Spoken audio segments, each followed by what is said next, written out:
Hello my dear student, board exam solution में आपका स्वागत है। दोस्तों, मैं फैलेंद्र सिंह और मैं आज आप लोगों के लिए लेकर आया हूं यूपी बोर्ड के हिंदी में पूछे जाने वाले खंड ब का प्रश्न संख्या 1।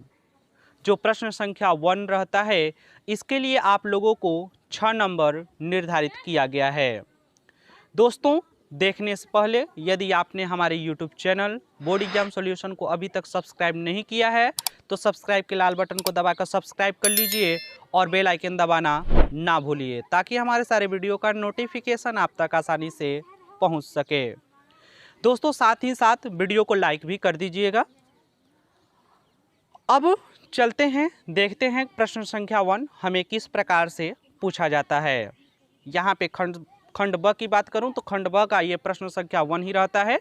जो प्रश्न संख्या 1 रहता है, इसके लिए आप लोगों को 6 नंबर निर्धारित किया गया है और इसमें 3 खंड दिए जाते हैं और 3 खंड, जो तीनों खंड होते हैं, यह 2-2 नंबर का रहता है। अगर मैं प्रश्न संख्या 1 की बात करूं तो प्रश्न संख्या 1 कुछ इस प्रकार से पूछा जाता है कि निम्नलिखित गद्यांशों पर आधारित प्रश्नों के उत्तर दीजिए। इसमें अगर मैं प्रश्न संख्या 1 की बात करूं तो प्रश्न संख्या 1 जो रहता है, इसमें दिया जाता है कि उपर्युक्त गद्यांश का संदर्भ लिखिए। तो दोस्तों, आप लोगों को संदर्भ जो है वह आप लोगों को अच्छे से अच्छा लिखना है। फिर इसके बाद में अगर मैं प्रश्न संख्या 2 की बात करूं, जो प्रश्न संख्या 2 है, इसमें दिया जाता है कि रेखांकित अंशों की व्याख्या कीजिए।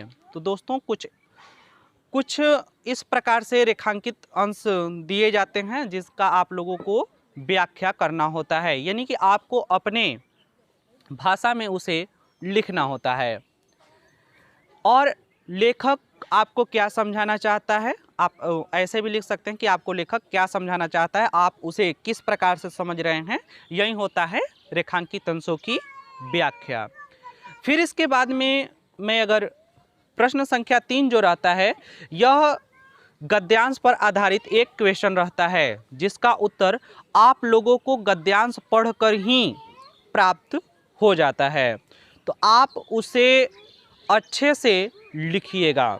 दोस्तों, आप लोगों को 6 नंबर के लिए कौन कौन सा गद्य और कौन कौन से गद्य खंड को पढ़ना होता है। जो पहला है यह है मित्रता, दूसरा है ममता और तीसरा है भारतीय संस्कृति।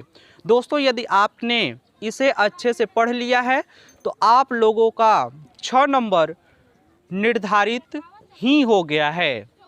तो दोस्तों, यदि आप लोगों ने इन 3 पाठों को नहीं पढ़ा है तो आप लोग अच्छे से पढ़ लीजिए और 6 नंबर निर्धारित कर लीजिए। दोस्तों, यदि आपने अभी तक हमारे चैनल को सब्सक्राइब नहीं किया है तो सब्सक्राइब के लाल बटन को दबाकर सब्सक्राइब कर लीजिए और बेल आइकन दबाना ना भूलिए और वीडियो को लाइक कर दीजिए। धन्यवाद। मिलते हैं अगले वीडियो में, तब तक के लिए जय हिंद, जय भारत।